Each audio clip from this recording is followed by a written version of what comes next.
Good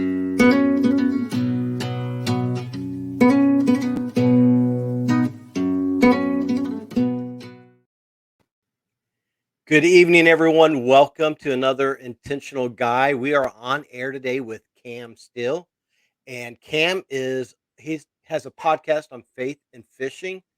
Cam, thank you for joining us today. It's such an honor to have you on our show today. Absolutely. Thank you for having me, man. Hey, well, we talked a little bit before the podcast, and I just wanted uh, to give him this time. We're intentional guys, what we do, and it's all about just growing our faith uh, uh, in everything we do, you know. And what better way to grow our faith and fishing? You know, I haven't got to go fishing in a long time, but I was telling Cam I live in Pensacola. I don't really have an excuse, and I have friends who are fishermen.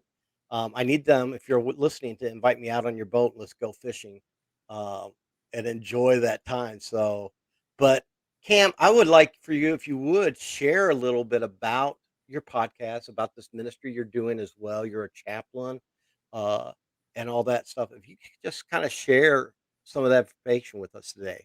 Absolutely, man. Thank you for the opportunity. Yeah, my name is Cam Steele, and I'm the host of the Faith and Fishing podcast. The Faith and Fishing podcast is it's a simple premise. I interview fishermen and fisher women, anglers, to use an all inclusive term.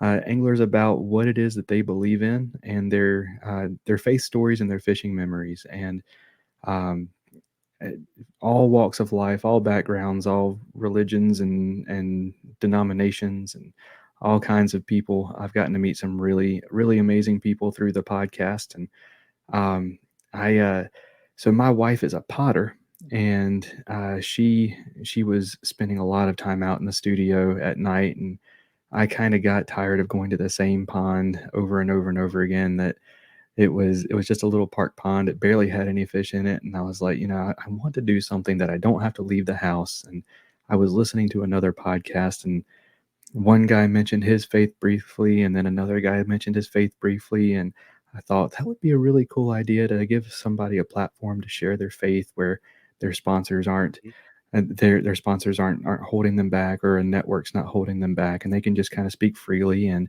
then I just kind of kept that in the back of my mind that would be cool. I want to look and see if I can find that. And another fishing influencer or content creator said he was on another podcast and said, if there's content out there that you want to see or hear or experience and you can't find it, it's on you to make it. Mhm. And so I made it, and I I kind of like that. jumped all in and started this podcast and kind of built it into a community. Have a community on Facebook where just fishermen get together and pray for each other and share our fishing stories and kind of keep up with each other. Um, and out of that, I got invited on another podcast, and this crazy guy had this idea of, well, why don't you volunteer as a chaplain for one of our local trails? So we are fishing out of kayaks. So we're bass fishing out of these little plastic boats, and we are a group called Central Carolina Kayak Fishing, and it's located in the Triangle area here in North Carolina. It's Raleigh, Durham, Falls Lake, Sharon Harris Lake, Jordan Lake.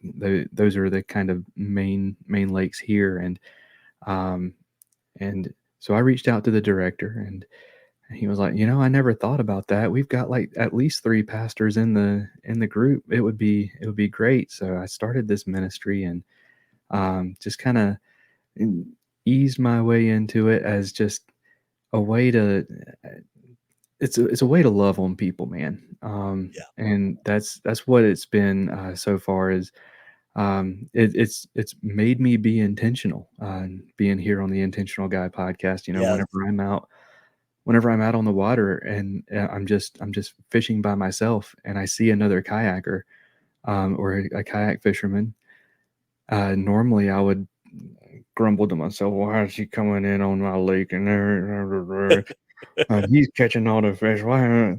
Kind of thing. But now I'm like, I need to go over and introduce myself. I need to go over and see if there's anything I can do to love on this person.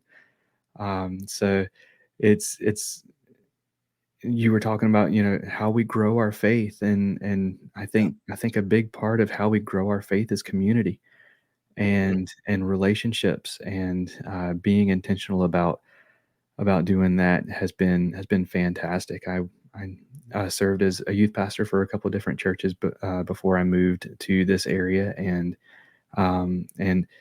this has been, between the podcast and this role as chaplain, it's been a way to kind of get back into ministry to a certain extent. You know, it, Right.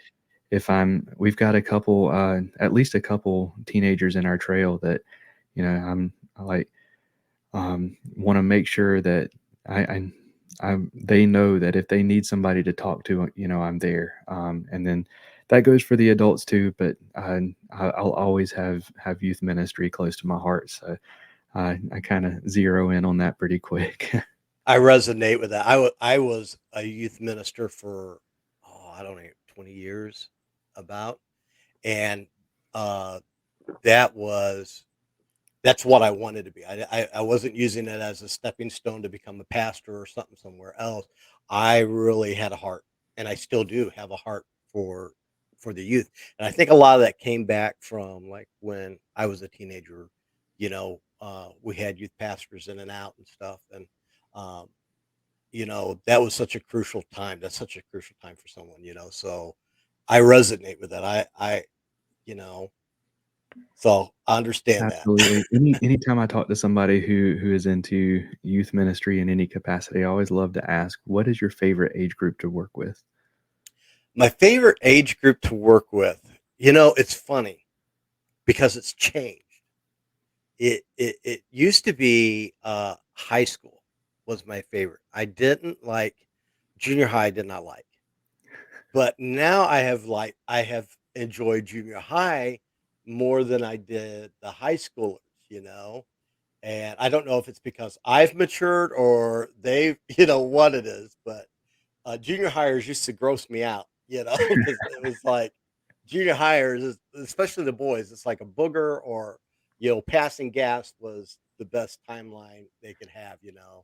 And it's such, but what I think why I like it, it's such an awkward stage of development. And I found out that that was also one of the most crucial stages of development, you know, and that's when they're really forging all this new beginnings inside their lives. So I think that's why I really like that. How about you? It has always been middle school for me. That Has it? that 11 to 13-year-old Mhm. age group has always been my favorite to work with.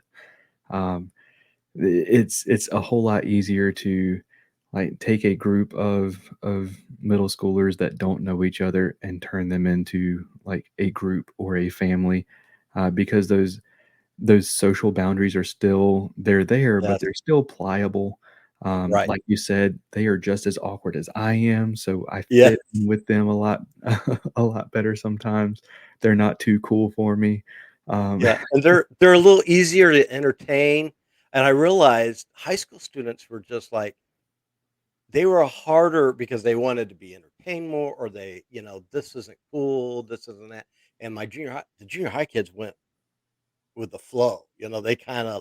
They made it fun. If it wasn't fun, well, then they found a way to make it fun. And it was like, uh, it's a really cool age, to be honest with you, that needs that attention, I think. Absolutely, man.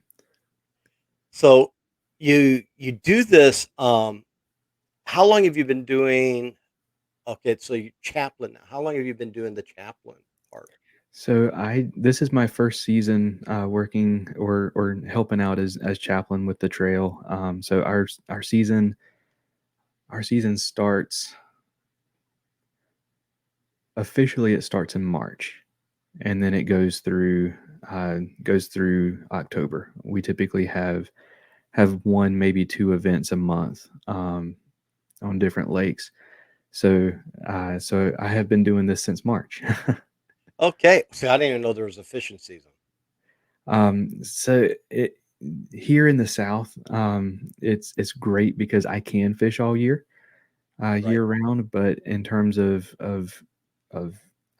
doing a tournament, if you're directing a tournament, you want to make sure that that you keep your members safe as possible, and anytime there's cold water involved, the safety level drops.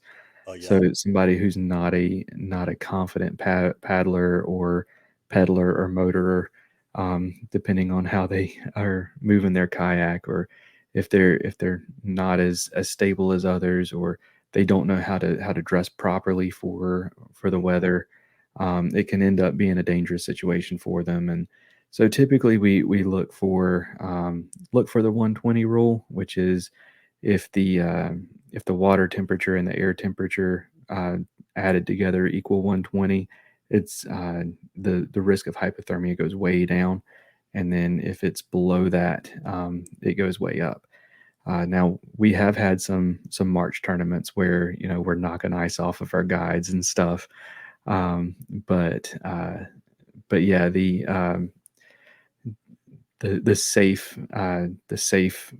safe time typically is that March to October range. And then up in the northern states, you know after October sometimes they end up ice fishing. So I don't know much about that other than it looks crazy and I want to do it one day. But Oh, I don't miss the cold. I'm from Chicago. I moved to Pensacola, Florida, and I don't miss or we used to go salmon fishing out there and all that when I was a kid and everything. So I always enjoyed it, but it was man, it was so cold absolutely. during that time period. Um, so how what do you think the most rewarding part is on as being the chaplain that you found this year doing that has been for you? um so the I haven't been able to do a lot of tournaments in person with the guys this year, just because of the Right, way the schedule has fallen. But every time I'm around them, and I'm talking to them, it eventually hits them, and they'll be like, "Oh, right. you're the prayer guy, right? You're the guy who does all the prayers." So I do like uh, I try to jump on the captain's meetings and do a prayer for the guys the night before. And uh, depending on the day, I've tried to do a prayer call the morning of, but that has not been going as well, just because of the fact that you got to get up so early, and everybody's either traveling or setting up while I'm doing it. So we do it more at the night before. But the but yeah, uh, just the the conversations that I've had I've been able to have on the water or off the water, just kind of that camaraderie, the Right. brotherhood. That's been the most rewarding part, is just having that sense of, I belong here, Yeah. and this is where I'm supposed to be. That kind of sense of fulfilling a calling that Yeah. I never even would have thought that I had, but all of a sudden, boom, there it is, and it's like, yeah, this is a good fit. The puzzle piece fell in place here. Isn't it great when God can take your passion for certain things and bring it into your faith, you know? Absolutely, it's almost like he knows what he's doing, right? Yeah, you know? Who thought? Who would have thought, right? And I know so for like me, and I imagine this is how it is with you. I'm just guessing, but you can tell me. Um, you don't become a youth pastor unless you like people, okay? Because especially junior high kids, they don't have any personal space, whatever. And I love one of the things I realized with me that is that I love relationships. I love building relationships, and I like building relationships with people to help kind of gear it toward faith and grow it a little bit, and I'm more interested in their story. Now, how do you relate that? Because I know fishing is kind of a quiet sport. People don't like to talk a whole lot. I mean, part of fishing is you get out in nature and you're kind of, I mean, people kind of like the fish to isolate from that. So, how do you build those relationships in that situation?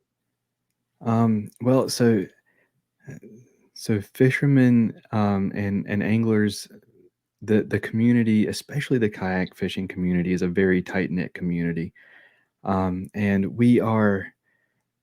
It's very similar to like a church in that you get together with somebody who has that same passion, Hmm. and instantly you've got something that you've got in common.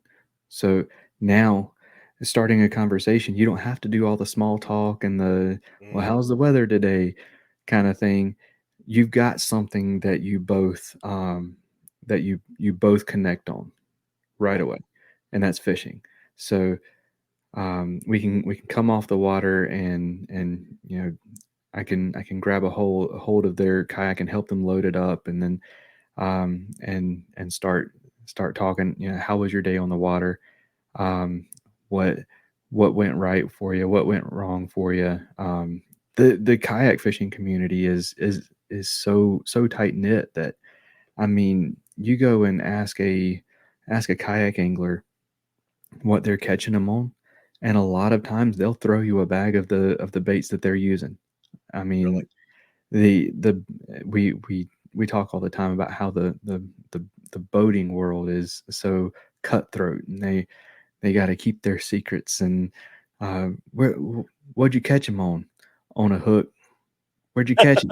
In the water, kind of thing. But I mean, kayak fishermen are out there sharing their GPS coordinates and their baits and all that stuff. So but it's easy to start that conversation and get that rolling. And once you've kind of got that started, um, I mean, as chaplain, it's really easy for me to just hand them a card and say, "Hey, you ever need anything? Give me a call. You need somebody to listen to you? Give me a call. You up one night and you just need somebody? Give me a call."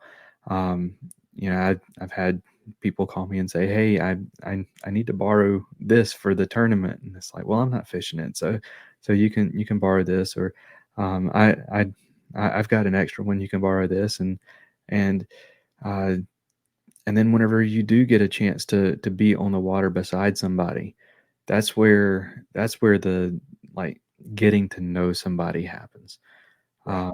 I got to fish beside one of the members of our club most of the day. One of the tournaments that we fished, it was one of those tournaments where we got to choose between five of the smaller lakes that none of them were big enough to hold the tournament on its own. So we got to choose where we fished, and we were the only two on the lake, and we ended up right beside each other most of the day. It was funny. He came up and asked, as I was unloading. He said, "You going where I think you're going?" I was like, "Yep." He said, "Me too."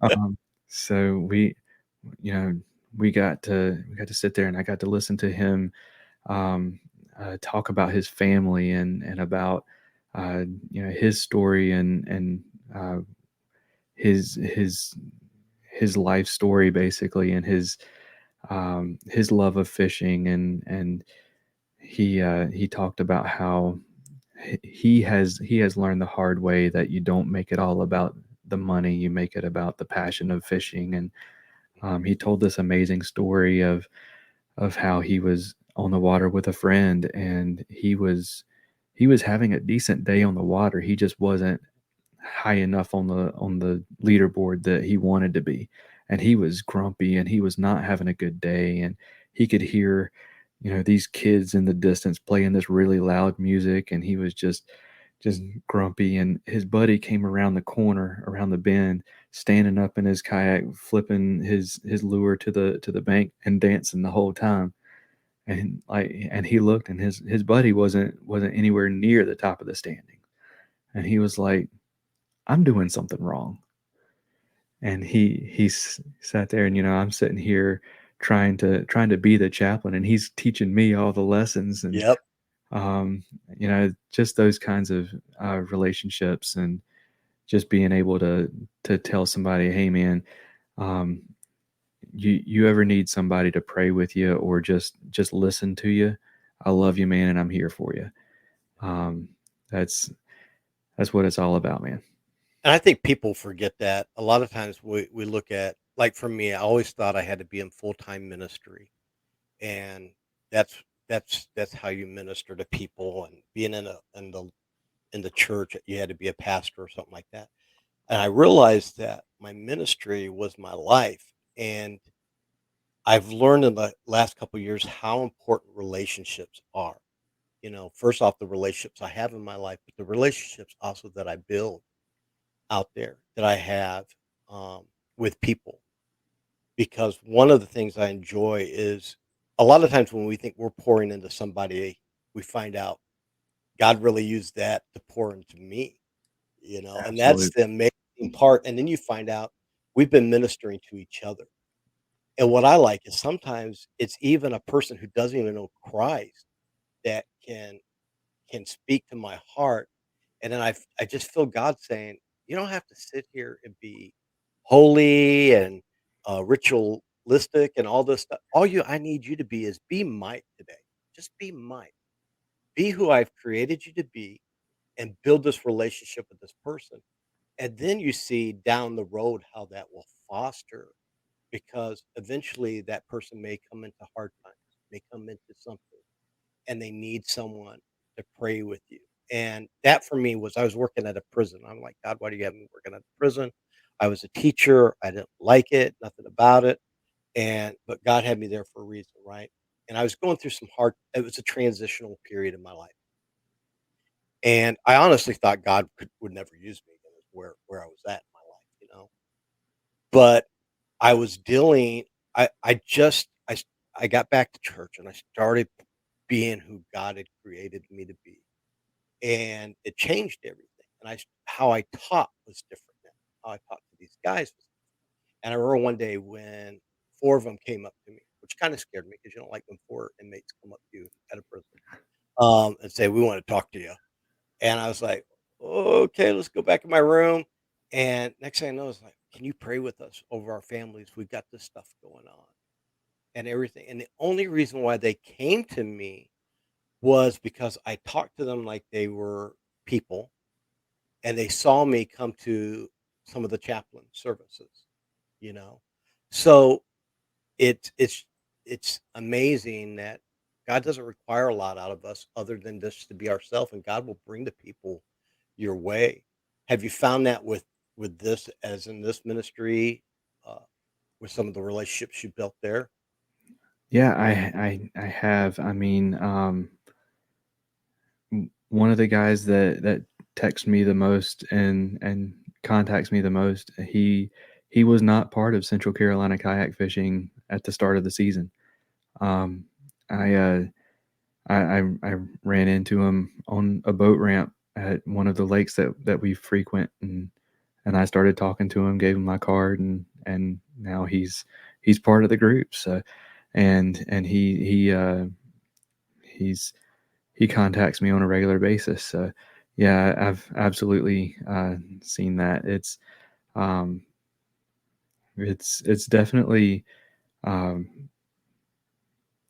I'm I don't necessarily have a problem being outgoing, but it's not my default. So it's definitely Right? come out of my shell a lot. Yeah. Yeah. um, yeah. How's it helped you with your faith? Um, I think it's kind of helping to reignite that fire that kind of started dwindling down for mainly just complacency reasons, Mhm. and you know not being in a an active ministry role. I kind of found myself just lacking the intentionality, Mhm. the choose this day who you will Right. serve kind of thing, and being a part of of these ministries between my podcast and the being a chaplain, that it's helped rekindle my passion for not only God but for people. And Mhm. I think the passion for the people was the part that is reignited the most. And um, that desire to want to be there um, to do what I can to help the hearts of people. Yeah. And I hold to the fact that I'm careful not to say that whenever a student of mine got saved, I did not save that kid. Yeah, Right. Jesus saved that kid, and I was there to be a part of it. Um, Right. and so yeah, it's just being able to be part of that again. Has been pretty phenomenal. I will share one of there's a tournament series up in Ohio, in Central Ohio, called the Fishers of Men Kayak Trail, and they asked the podcast to sponsor them by sending a couple shirts for door prizes. And it it I had their director on the podcast, and last week he texted me and said, I baptized someone. I baptized a guy last weekend, and he said that the podcast where we talked was what kind of introduced him to Christ, and that was that was really powerful, and just that kind of uh, that whenever you've been out of ministry for a while, and then it kind of you not necessarily forget, but you kind of is that feeling of welcoming someone into the kingdom, Yeah. um, just And kind it's of. great having a purpose, Oh, sometimes absolutely. I think sometimes we get complacent, like you said, and I know for me, I got to where I was just barely existing. I was going with the flow of life instead of being intentional in life, and that's where this all came from, and I've been amazed at something as simple as a podcast, where I'm doing something I like to do, talk. I'm talking and I'm meeting great people. I'm enjoying this. Uh, but then to have the letters and the emails come in that I've experienced um, has been powerful to me because it was God showing me, look, just a little bit of obedience and look what I can do. And to see Absolutely. God working in your life again in that way, there's something powerful about that, and I enjoy that. It's addictive to watch what God can do Yeah, in your life absolutely. It and to be a absolutely part of is. something bigger than you. Yeah, Yeah. that's definitely, I 100% agree with that. Just uh, being a part of of God's kingdom, and being an active part of it, and not just a bystander, but being an active part of it. And I like that you went out and you found your niche. You found, your passion. You didn't sit back and wait for God to open doors. You went out there and looked for ways to do that. And that's what I think uh, we embody on this podcast is for people to be we're not cookie cutter, life is not cookie cutter. Well, Absolutely. go find your passion, go the things that because I really feel like God's given us a passion for the things we have. So use that passion. It makes you unique in who you are, and it opens up something that is different that can be used for the kingdom of God. And you're just intentional in doing it, and you're doing something you love to do too. On top of that, Absolutely. it makes you almost feel like you're cheating, don't it? Yes, it does. You tell me that I get to sit down and talk about Jesus and fishing, You do. and man, I'm Now, That's Now I do have a question for you, okay? Because so this year I've been intentional in my life, and I've lost. I'm almost to 100 pounds lost, and so I've been really intentional in that.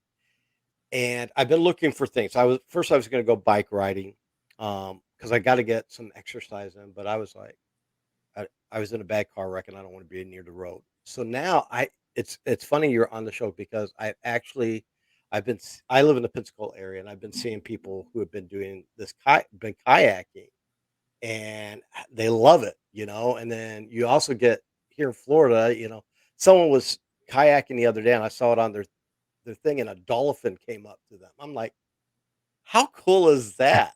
And I'm like, they're out absolutely. there just on this kayak doing. Is it something you enjoy? Oh man, I love kayaking. I mean, kayak fishing is as good as it gets.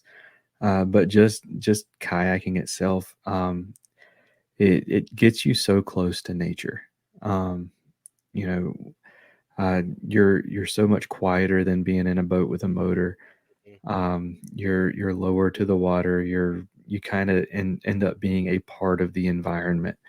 mhm. And um, some of the places that I get to fish, it's I can just sit there and just listen, just watch. Right. I, I take a pair of binoculars and just watch the birds. One of the lakes that I frequent has a family of bald eagles that nest every year, and they're out there all the time. And um, there's one that's it's a cypress swamp, and it's got these oh, what are they called? Something judicial, but it's a warbler. It's this like neon yellow bird that nest in these PVC pipe things right above the water, Oh, wow. and they're everywhere. And just sitting and listening. And I will say, you end up sneaking up on a lot of nature, and you end up scaring each other. Um, you you don't know a jump scare until you sneak up on a beaver or a blue heron. Oh, 'Cause really? whenever a beaver slaps the water with its tail, it sounds like somebody dropped like a big slab of concrete in the water, and it will make you jump so high. And the great blue herons, they blend into everything, and they're so stealthy. And whenever you end up sneaking up on one, a lot of times they'll fly off, and they scream like a pterodactyl, and it's Oh my god. it's See, it I'm always afraid I'll sneak up on a snake or something. That's what would scare me to death, and then I'll be um running on the water. Yeah, most of the stuff in the water is trying to get away from you. So That's it's good. Well, I'm really thinking about kayaking because there's a family in our church that does it, and I'm really like me and my wife are looking at some kind of thing that we could do together. And so that actually, it's funny because just in the last week we've been kind of looking at that and seeing if that's an option because we've never been outdoors people. We've never been, but we've changed together. We've lost 185 pounds this year. That's awesome. And we're like, now we wanna be more active, and we hate the gym. So what can we find that we like, that we can get some exercise, but then see nature, and I love the water, I just love the water. Absolutely. So, And I being down in Florida, on the coast, you get to paddle around manatees and stuff, and dolphins, and all kinds of fun stuff. And then on the freshwater, you get to hang out with the alligators. Yeah, that's alright. That's alright. I've been too close to them sometimes, so but I really I think that's something that would just be enjoyable to do. And I never Absolutely. thought about that until about a week ago, and I started seeing those. I was like, "Wow, that looks like fun," you know? And there are kayaks out there that are just extremely comfortable, very stable. Really. And it, I, Are they expensive? How expensive is a kayak? they are as expensive Do you as want you them to be? think to be. And obviously, the more expensive you get, the more comfortable they are. Right. But in terms of like a recreational kayak, that um, a one that paddles well, that's a sit on top that you don't have to sit inside of and has a comfortable Right. seat. Um, I would say somewhere for a stable, comfortable one, you're probably looking at 600 plus, Really. and then you can go much cheaper than that, but you're probably getting into the 10 foot and very tippy, sitting on the plastic range whenever you get down Oh, into yes.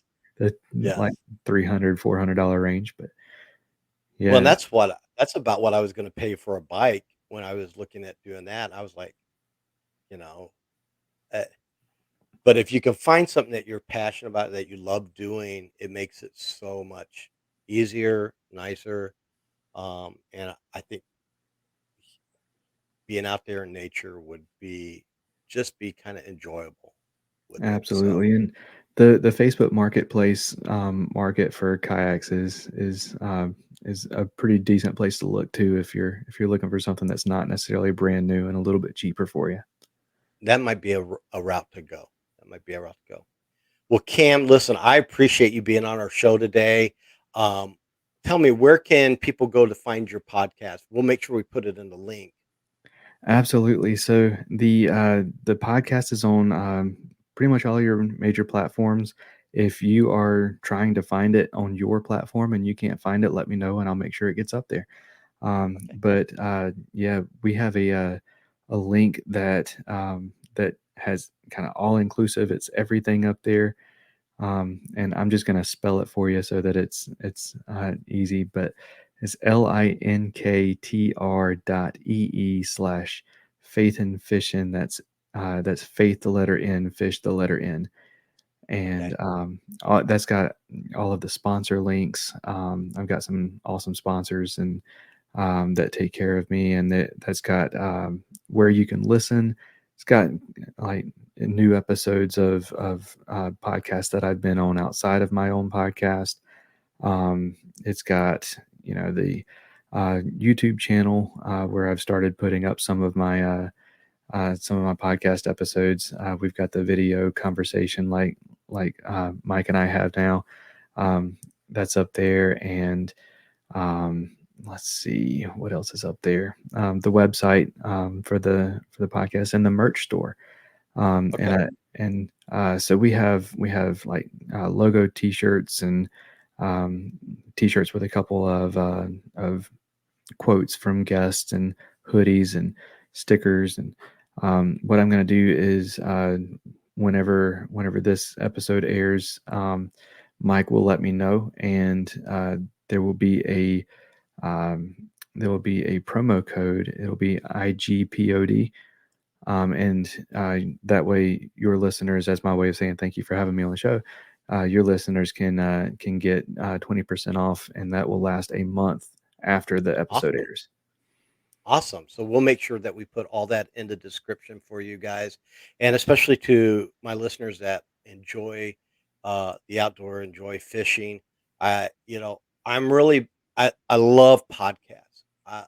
You know, most podcasts they do them once a week, and I've got 7 days a week. And believe it or not, I probably about 6 days a week I listen to podcasts, and I listen to a couple. I love them because it's great place to get information while I'm working.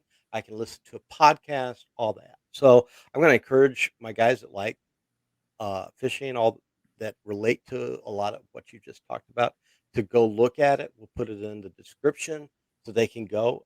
This be a place that maybe you find commonality with and could enjoy, and will help you also grow in your faith. Is what better, right? So, Absolutely. well, Cam, thank you so much for being on our show today. And to all my listeners, until next time, just keep being intentional. We'll talk to you later.